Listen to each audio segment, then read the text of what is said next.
खबर वैशाली जिले के वैशाली प्रखंड से है, जहां राजद के प्रखंड अध्यक्ष रामाशीष राय के द्वारा राजद परिवार की तरफ से आयोजित अंबेडकर परिचर्चा कार्यक्रम प्रखंड के विभिन्न पंचायतों में चरणबद्ध तरीके से चलाया जा रहा है।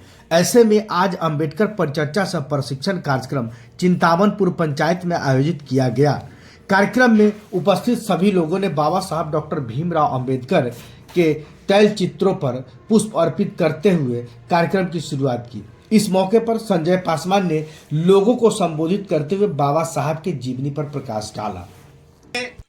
मैं आप तमाम साथी जो वैशाली प्रखंड के कोने कोने से चल कर आए हैं, वैशाली प्रखंड के अलग अलग पंचायत से चल कर आए हैं, हमारे तमाम माताएं बहनें नौजवान साथी और हमारे गार्जियन सभी को मैं आदाब प्रणाम सलाम और क्रांतिकारी जय भीम करता हूं। बहुत ही खुशी की बात है कि राष्ट्रीय जनता दल द्वारा जो लालू जी जिसके राष्ट्रीय अध्यक्ष है, राष्ट्रीय जनता दल के द्वारा अंबेडकर परिचर्चा का आयोजन किया गया। बिहार के प्रत्येक पंचायत में जा जाकर अंबेडकर के बारे में, उनके विचारों के बारे में, वो जो लोगों के लिए जो अधिकार दिए संविधान में, उसके बारे में लोगों को बताने के लिए यह अभियान चलाया गया। तो बिहार में, पूरे बिहार में क्या हो रहा है नहीं हो रहा है, उससे हाल ही में हमारे वैशाली प्रखंड में हम लोग के गार्जियन राष्ट्रीय जनता दल के प्रखंड अध्यक्ष माननीय रामाशीष राय जी के नेतृत्व में वैशाली प्रखंड के प्रत्येक पंचायत में जरूरी पड़ने पर जो लंबा पंचायत है उसमें एक जगह नहीं, दो जगह, तीन जगह करके यह अंबेडकर परिचर्चा का कार्यक्रम चलाया जा रहा है। और आज उसके कड़ी में आज हम लोग का 11वां पंचायत 12वां कार्यक्रम है, पंचायत 11वां चल रहा है।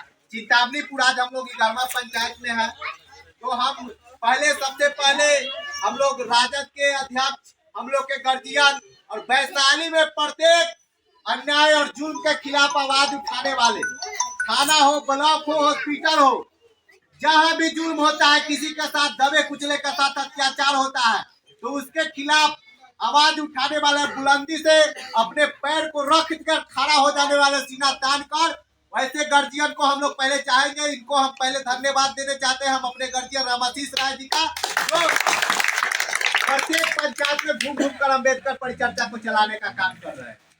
और अब हम आते हैं, 2 मिनट में, ज्यादा समय नहीं लेंगे, बाबा साहब के बारे में। तो बाबा साहब के बारे में हमसे पहले बोल चुके वक्ताओं ने बहुत इनके जीवनी के बारे में ही बताया, कहाँ जन्मे, कैसे जन्मे, किस तरीका से शिक्षा दीक्षा प्राप्त हुआ, इनका किस हालात में शिक्षा दीक्षा प्राप्त हुआ।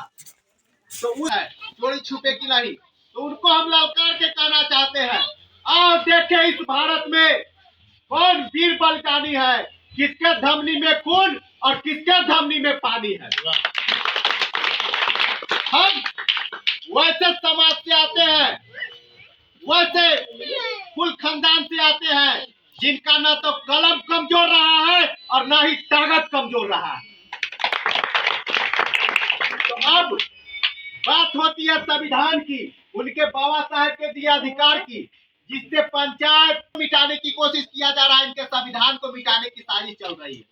और दीमक की तरह, कीड़े की तरह एक एक पन्ना को धीरे धीरे करके संविधान को मिटाने की साजिश चल रही है नवपुरिया भजपैया सरकार द्वारा, जो केंद्र में बैठे हुए हैं गद्दी पर गद्दी की नाक की तरह कुंडली मार के। तो हम कहना चाहते हैं, बाबा साहब ने हमें पशु समान जिंदगी से मनुष्य के रूप में जीवन जीने का था, लेकिन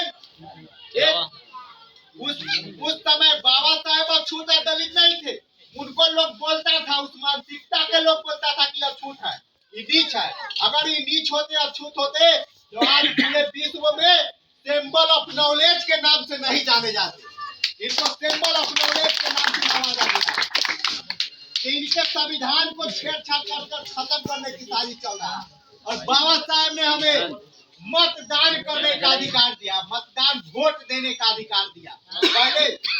पहले हम लोग को वोट देने का अधिकार नहीं था, चप्पल पहन के, जूता पहन के कुर्सी पर बैठने का ये सब तो नहीं था। मतदान करने का, वोट डालने का भी अधिकार नहीं था। तो आज हम आप तमाम लोग को यह कहना चाह रहे हैं कि जो बाबा साहेब के संविधान में हम लोग को मिला मतदान करने का अधिकार, चप्पल पहनने का, कुर्सी पे बैठने का, मान सम्मान से जीने का, उसको आज मिटाने की कोशिश चल रहा है। तो हम कहना चाह रहे हैं आप तमाम साथियों से कि बाबा साहेब ने ही हमें दिया था मतदान का अधिकार, और जो इसके साथ छेड़छाड़ कर रहा है, अब समय आ चुका है। आने वाला समय में जो बाबा साहेब के संविधान को मिटाने की चाल चल रहा है, हम लोग मिलकर और ऐसा बटन दबाए उसके विपक्ष में कि बाबा साहेब के संविधान को मिटाने वाले को ही हम लोग मिटा दें। जब ध्यान बचेगा तब जाके हमारा मान सम्मान बचेगा।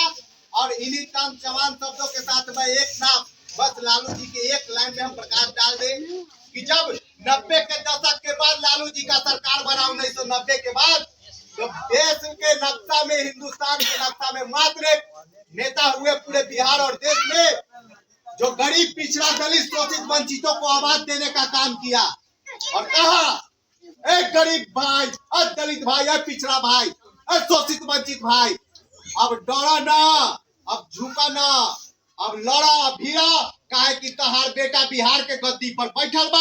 अब तू भी आंख में आंख लगा के बात करा, कुर्सी से कुर्सी मिला के बैठा, अब बुआ चौक चौराहा पर मुरेठा बांध के भाषण दो, अब थाना ब्लॉक में चप्पल पहन के घुसा। काहे कि तोहर बेटा बिहार के बेटा बिहार के गद्दी पर बैठल बा। अभी तक बिहार और देश के नक्शा में वैसे नेता माननीय लालू प्रसाद यादव लेखा कोई दूसरा नेता पैदा नहीं लिया है, न लेगा।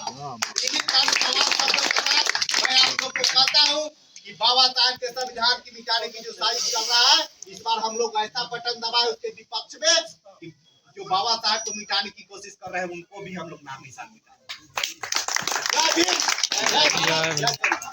बहुत बहुत धन्यवाद हम लोगों के साथी अल्पसंख्यक प्रकोष्ठ के प्रखंड अध्यक्ष रवि भाई। आप भी इन सब लोगों को संबोधित कीजिए बाबा साहब के बारे में।